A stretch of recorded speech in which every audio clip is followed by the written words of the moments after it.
Hello, everyone. Welcome to the Shanni Show. Today I'm doing a bonus episode on the Russia-Ukraine situation. I just felt like I had to cover it, and honestly, just for my own curiosity, because I didn't really understand what was going on in the region. Spoke about it a little bit yesterday with my father on the Bleav Suissa podcast, Conversations with Shanni Show.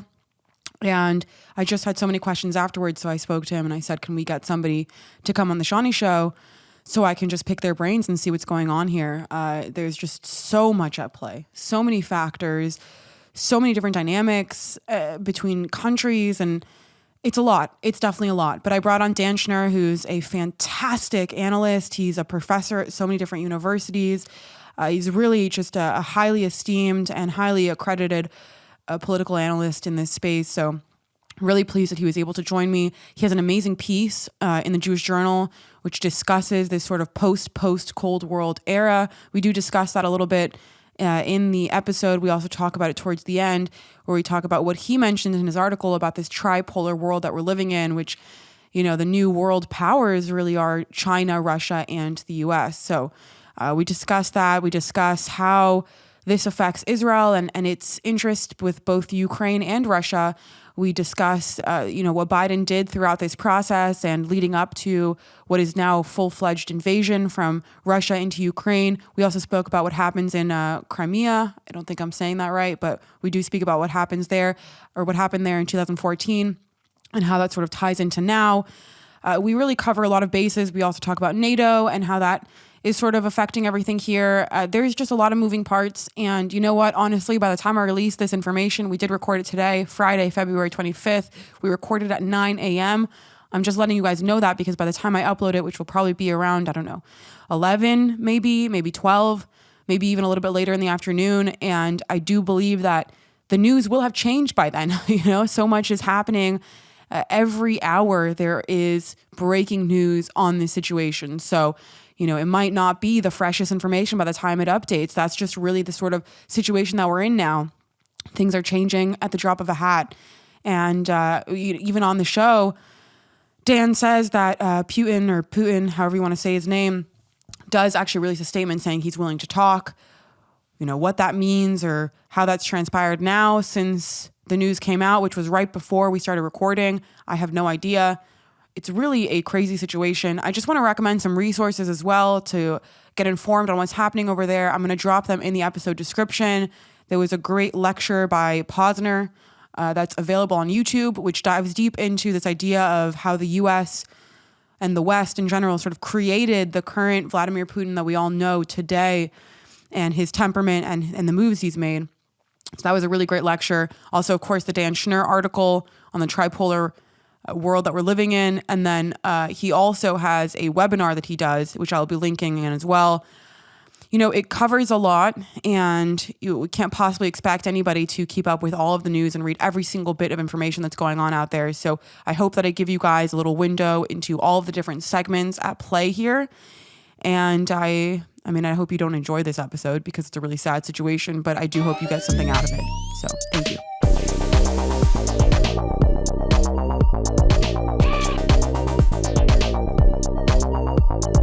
We can just talk about the situation because I think a lot of people, don't really know what's going on from the perspective of like what's happening. But then I also really want to go into your sort of expertise, which is the repercussions and this tripolar thing that you were talking about. I think is super fascinating in your piece. So we can dive into that as well. Excellent. Let's do it. All right. Fantastic. So I'll do an intro beforehand. So we'll just jump right in. I think the best place for us to start is if you can just give my audience a recap of what's happening right now, the current state of affairs over there. Okay. Well, the challenge, of course, is it's changing by the minute. And one of the things I've realized in writing for the Jewish Journal is submitting something on Monday for Wednesday publication means that the world over there changes 7 or 8 times in 48 hours. But at least at this moment, Shanni, as you know, it appears that Russian troops are getting very close to the Ukrainian capital of Kyiv. And it's an open question on how much longer the Ukrainian military will be able to hold out.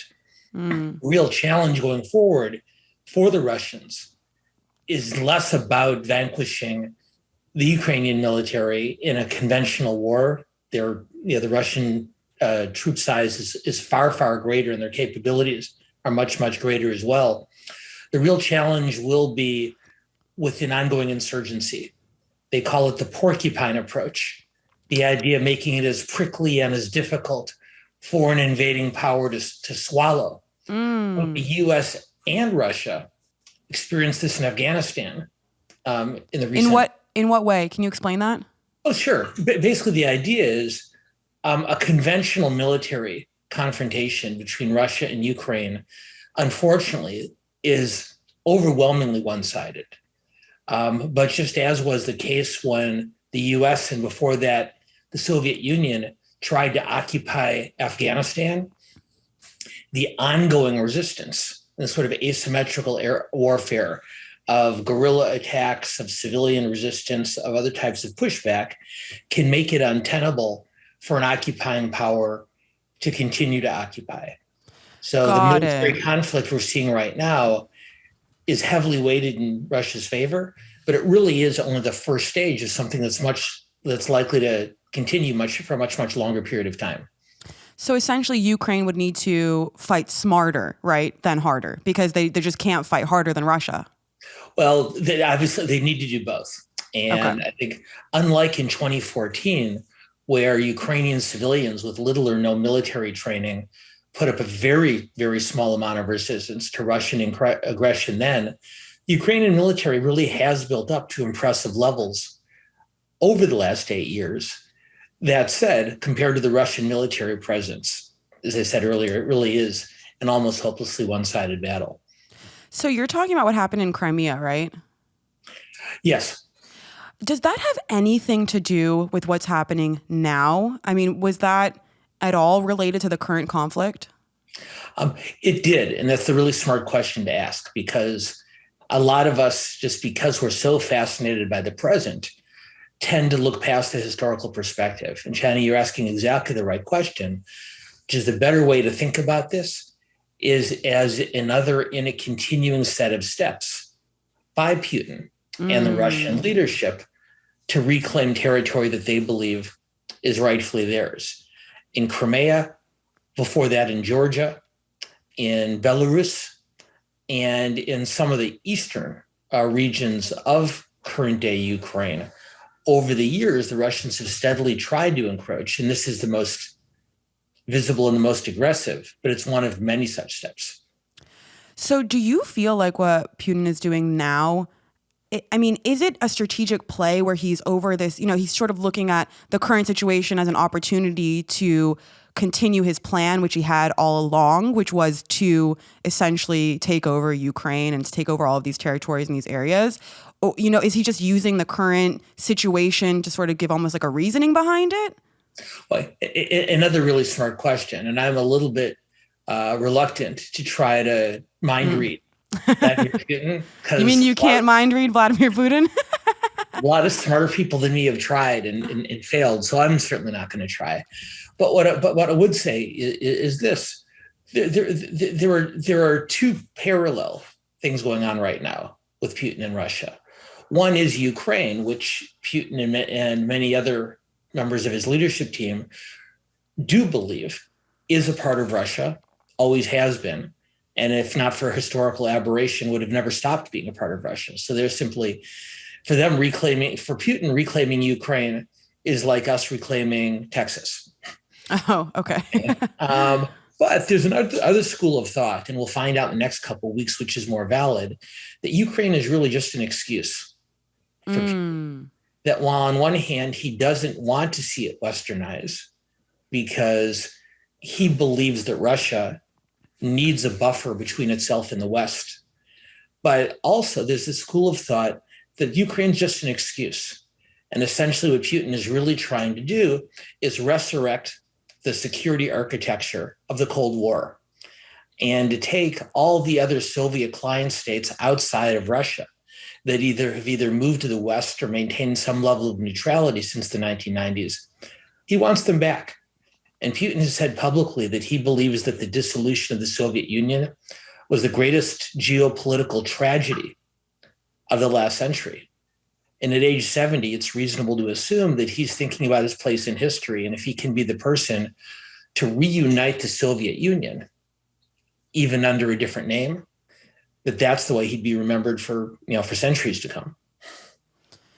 So, I asked my dad this yesterday because it seems as if Ukraine, obviously there is intention behind going into the Ukraine, but it seems as if all of this is sort of reasonless and senseless, if that makes sense, and that the Ukraine just happens to be in the wrong place at the wrong time, and that it could have been, whatever state was going to be there would be what Putin would go after, right? It doesn't feel like as if, because I asked him, I thought, from my brief understanding of the situation, I've been traveling the last few days, so I haven't really been keeping track of everything going on. I thought the Ukraine had done something within the last couple of days to sort of aggravate the situation, but in reality, they've done nothing, correct? Well, aside from being an independent state, you mean? Exactly. Aside from existing, right? Yes. Right. And I think that's right in the immediate.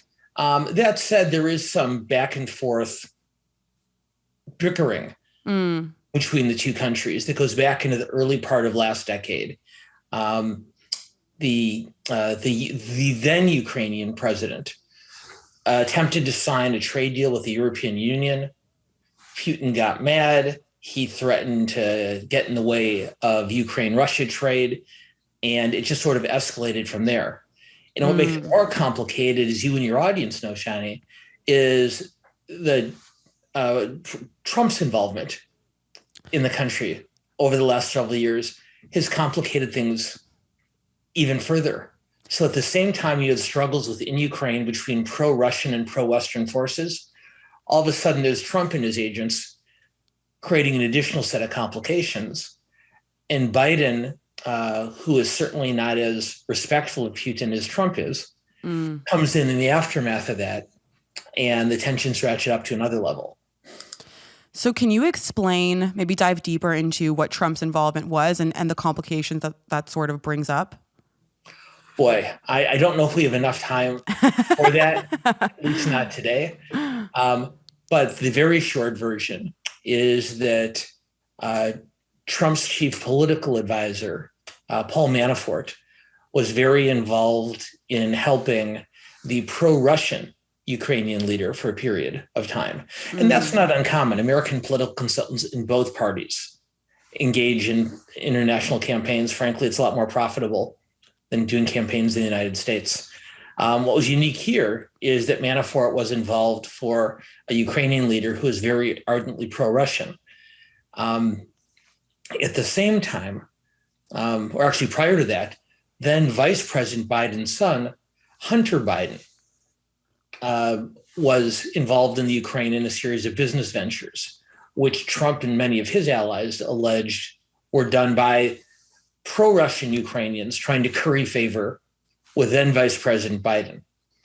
Okay. Then, for those of you who followed the Trump impeachment, you'll remember this.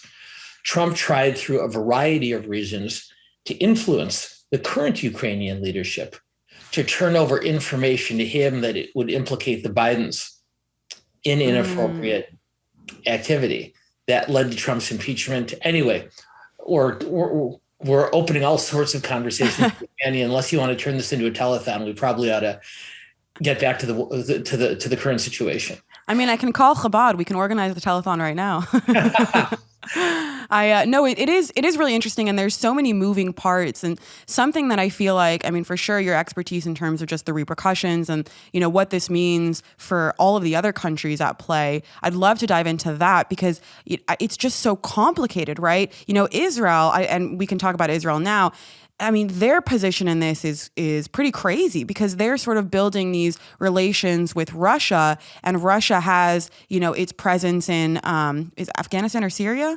Right. Right. And so if Israel then intervenes on behalf of the Ukrainians, then they're now stepping into a really dangerous territory with Russia, who has a presence very close to Israel and has been helping Israel and working with them. And so what does that mean? What does this mean for Israel? What's at play here, and what sort of factors, are going to develop over the next couple weeks? Yeah, this is a really, really complicated situation. And it's a really difficult situation for Israel because they've maintained for several years now very strong relationships with both Ukraine and with Russia.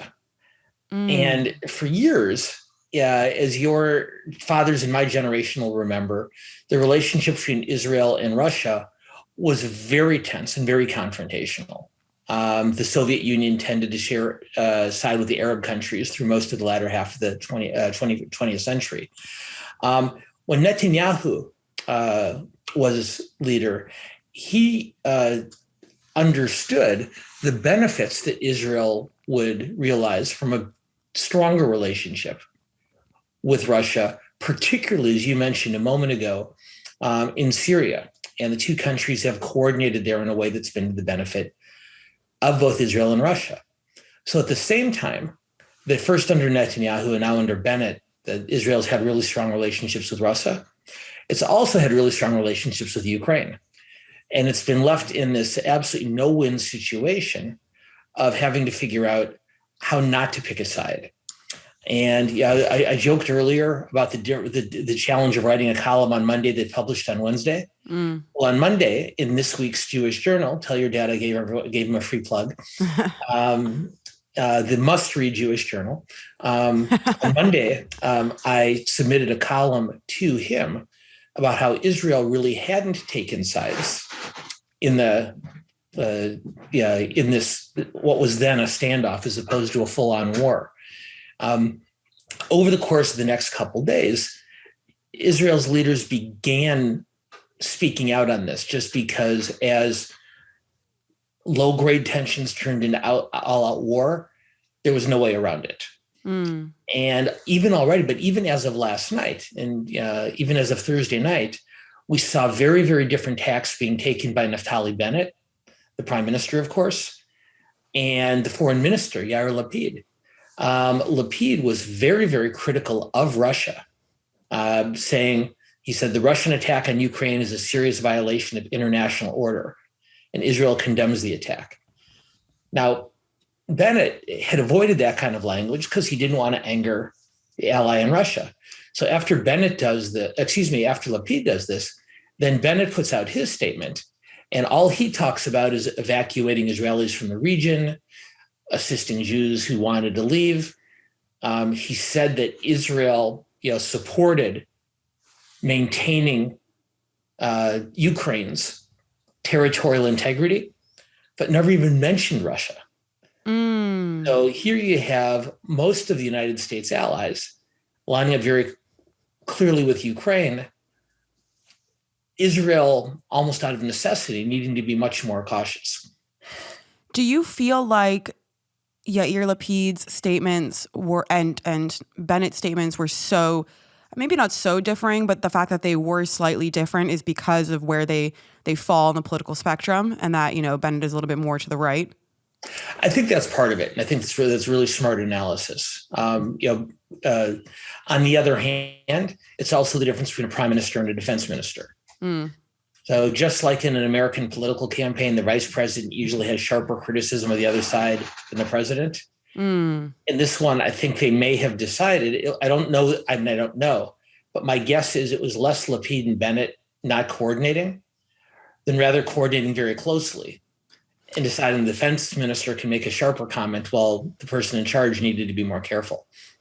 Yeah, that makes sense. Almost as if Bennett really, he wants to maintain that relationship that he has with Russia and sort of be like, no, that was Yair, don't listen to him, kind of a thing, and sort of still have that sort of backdoor channel that he can, pawn off. It's like if you have siblings, for example, right? And you want to keep one on your side, and you want to, but you're still kind of on the other one's side, but you just, it's a political game, I guess, at play here.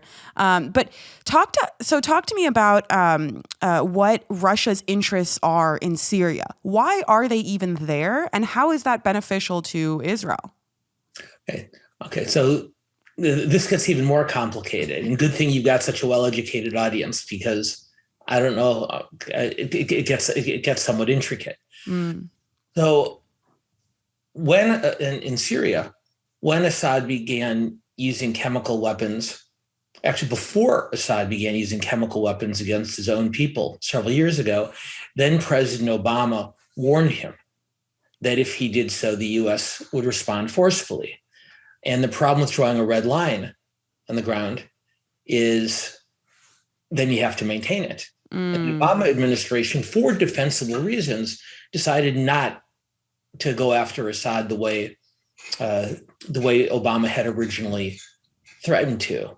So that created a vacuum in Syria. And that was a matter of concern, not just for Israel, but all the countries.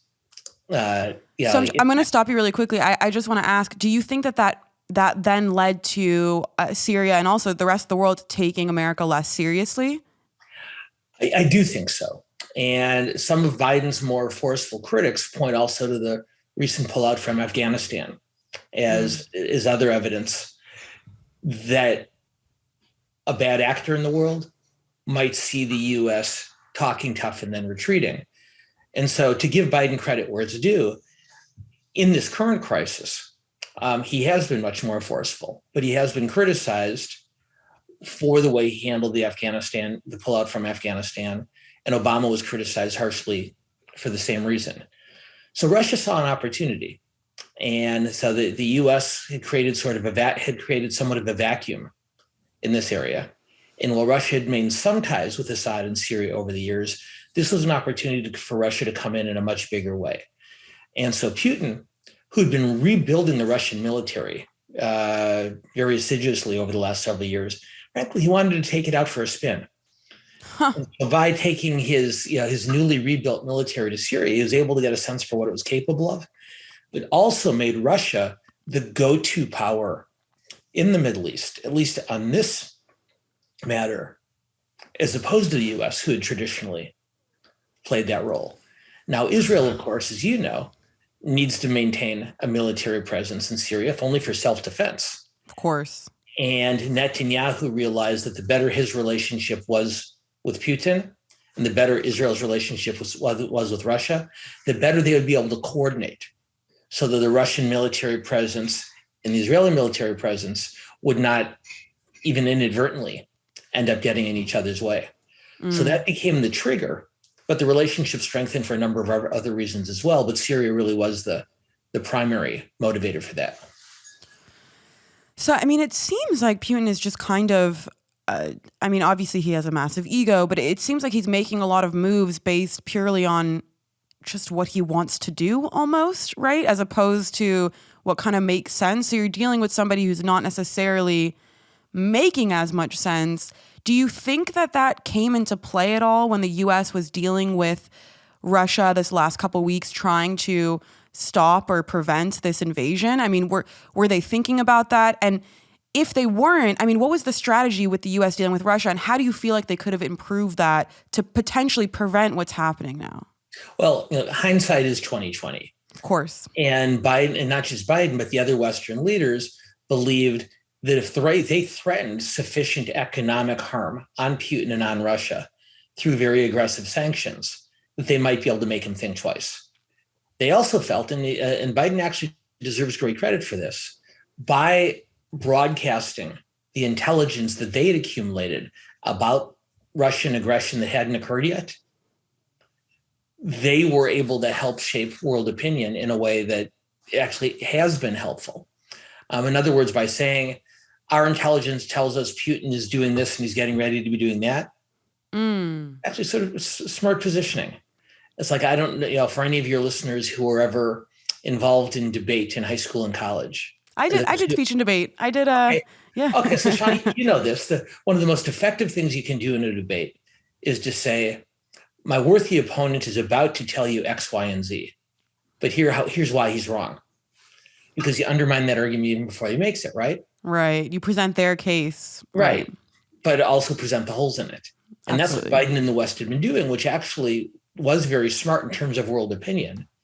They just overestimated the impact that world opinion would have on Putin. And more importantly, it appears they may have overestimated the impact that economic sanctions would have on him. I think Putin understands that certainly in the U.S., but to just as great or greater degree in France, Germany, and other Western European countries, that there's a relatively limited will among the voters in the West to suffer economic harm of their own in order to push Russia back.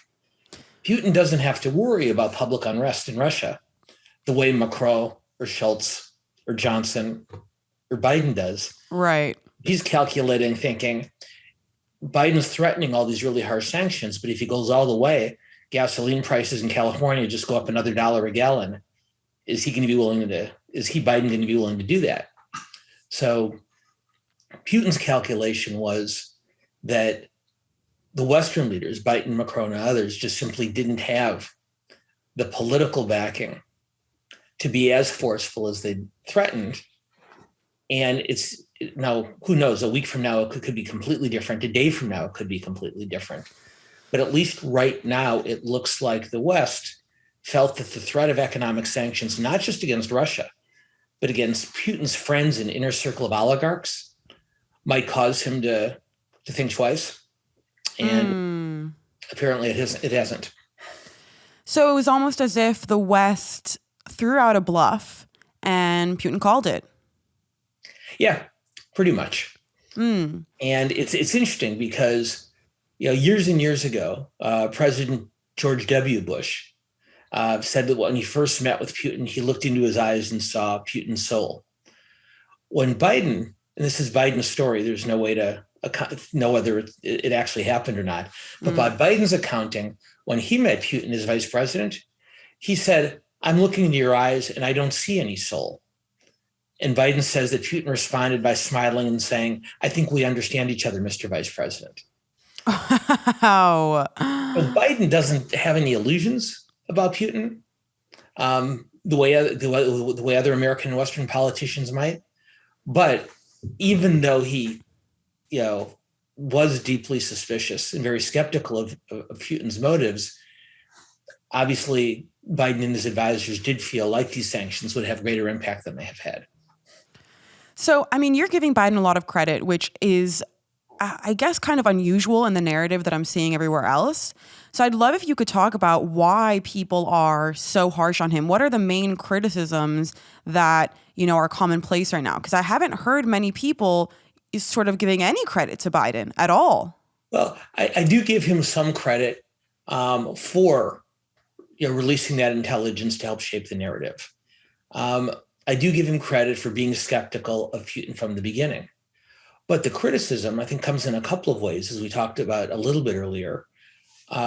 First of all, Putin, and for that matter, China's and North Korea's and Iran's leaders, were very likely looking at the U.S. pullout from Afghanistan as a message, if not an invitation, that in fact the United States, for all its talk after a Trump to Biden transition, was not going to be the kind of forceful presence in the world again, the way Biden had indicated. And then again, and it is easy to Monday morning quarterback, but it is clear that in retrospect, Biden did overestimate the impact that Western sanctions would have on Putin.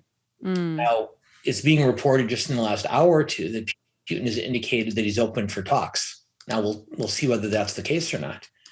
But if that is a legitimate offer on Putin's part, it's entirely possible that Putin might say, "All right, I'm willing to talk, but I'm certainly not giving any of these regions of Ukraine back." What regions have they taken? Regions already? Have they been successful in claiming territory in the Ukraine? Yeah, this is sort of the death of a thousand cuts dynamic that we were talking about earlier. And in fact, at the same time and in the years after Russia retook Crimea, it began to support increasingly pro-Russian resistance, a pro-Russian resistance presence in eastern Ukraine. And so in the mid 2010s, Ukraine and Russia and several European countries came to an agreement that would give those eastern regions much more autonomy from Ukraine, but they'd still technically be part of Ukraine. For all practical purposes, they no longer are. And it's, regardless of how successful Biden and the West are from this point forward, it's very difficult to see a scenario in which Russia will leave the Donbas region any more than they would leave Crimea. So those eastern regions which were being contested, for all practical purposes, now belong to Russia's supporters. And the rest of the country is changing literally by the minute. As we talked about at the very beginning of our conversation, it's clear that Russian troops are essentially in the suburbs of the Ukrainian capital, and are making advances in other parts of the country too. So, except for the way to think about this is, of course, Russia is to the east of Ukraine. Belarus, which is a very strong Russian ally, is to the south. And as you may remember, recently Putin deployed tens of thousands of Russian troops to Belarus for training exercises. And Crimea, as you were mentioning, is directly to the north. So essentially, there were Russian troops on three sides of Ukraine, and they're coming in from all sides. So with the exception of the far western part of the country, the city of Lviv, for example, which is where many of my ancestors came from, there is a Russian military presence throughout most of the rest of the country right now. Now that's being contested, but they're there. I saw the map, and I saw, what was that? Lviv? Is that how you pronounce it? That was the only place that didn't have a sort of X on it as to where Russia had already been. I mean, it was pretty crazy that they had already gone so far over to the west. I'm assuming, obviously, by plane and things like that. Well, by plane, but also keep in mind that if Crimea is a Russian outpost to the north, to the south, and Belarus is a Russian ally to the left, it wasn't just air. You actually had ground troops moving in addition to the air attacks from three sides. So crazy. So you said that Putin just released a statement that he's willing to discuss, to talk. I mean, what was that? Was there anything else given in that statement? I saw that just in passing before we signed on. And so it's impossible to know whether he is being sincere, or if, as last week, when his defense minister said that negotiations were still possible, that they weren't. If you remember, a week ago, Russia was saying, we're going to reduce our troop presence in the border areas, and didn't. Putin's defense minister had set up a meeting with the U.S. Secretary of State Anthony Blinken, which is clearly not going to happen. So it might just be Putin mouthing language to sound like he's willing to settle. Or on the other hand, he could be legit and say, rather than trying to swallow the porcupine of Ukraine and deal with an insurgency in a country of more than 40 million people for the next, however many years, who knows? Maybe he'll just decide to put his wins in his pockets. It's like, Shanni, I hope you don't mind the question. Have you ever been to Las Vegas? Yes, and I'm actually going in March. Okay. Have you ever gambled? I have, with very little money. Okay. So this is a challenge every gambler faces at a certain point. If you've won some money, do you put it in your pocket and walk away? Or do you keep gambling? And it's entirely possible that that Putin could decide to put his winnings in his pocket and then negotiate a peace, knowing that he now has at least eastern Ukraine, if not much larger parts of the country. So we just don't know yet how sincere his statement was, but it's entirely possible it was sincere, because he's decided he'd rather pocket his winnings than try to occupy a country like this for a long time. On the other hand, it could be a complete misdirection, and Ukraine could just be the beginning. And if the challenge for Biden in the West is pronounced now, it's worth remembering Ukraine is not a member of NATO, that while we're providing great amounts of support, we have no obligation there. But if Putin were to move into Estonia or Latvia or Lithuania or Poland, then we have a very significant obligation. And my own gut is that while the American people, who are sort of lukewarm about this whole thing in Ukraine, I can't imagine they'd be any that much more excited about U.S. troops in Estonia. It's so, there's just so much at play. We'll definitely talk about NATO, but before we get into that, I I'm wondering, because parts of Ukraine are pro-Russia, correct? And that's sort of a weird dynamic. Like there are civilians in the Ukrainian civilians who are pro-Russia. What does that kind of mean, and how commonplace is that? Well, it's pretty commonplace, because if you think about it, once you draw a border between any two countries, you can't automatically assume that everyone on one side of the line is loyal politically, culturally, ethnically to one country, and everyone on the other side of the line is completely loyal politically, culturally, ethnically to the other. This is the debate over right of return in Israel, right? Right. So when the line was drawn between Russia and Ukraine, there's a lot of people in the eastern part of Ukraine whose heritage is more Russian than Ukrainian. And so there are some historic allegiances, but also Russia is known to be very, very aggressive in its use and abuse of media. And so they've been bombarding these eastern regions for years with a pro-Russia, anti-Ukraine message, and built up a pretty solid base of support. So the so-called Donbass region, which is for all practical purposes Eastern Ukraine, in 2015, Ukraine, in order to avoid, well, first of all, that region has been the scene of all sorts of anti-Ukrainian resistance, both violent and political. And in 2015, Ukraine decided that rather than continuing to deal with that resistance the way they'd been forced to, they cut an agreement that would give those regions bordering Russia more autonomy from Ukraine.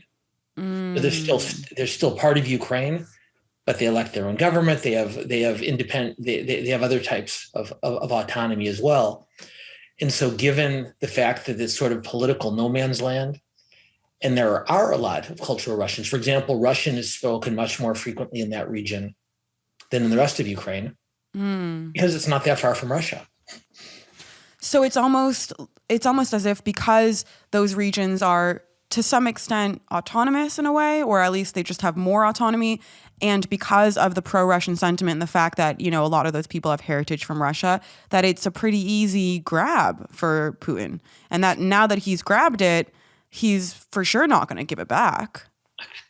I mean, who knows? But my gut is that you're right about that.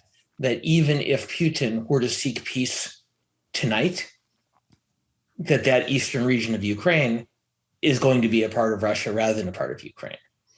And but I would raise one point, because I think your observation is a really smart one, is when you say that it's easy now.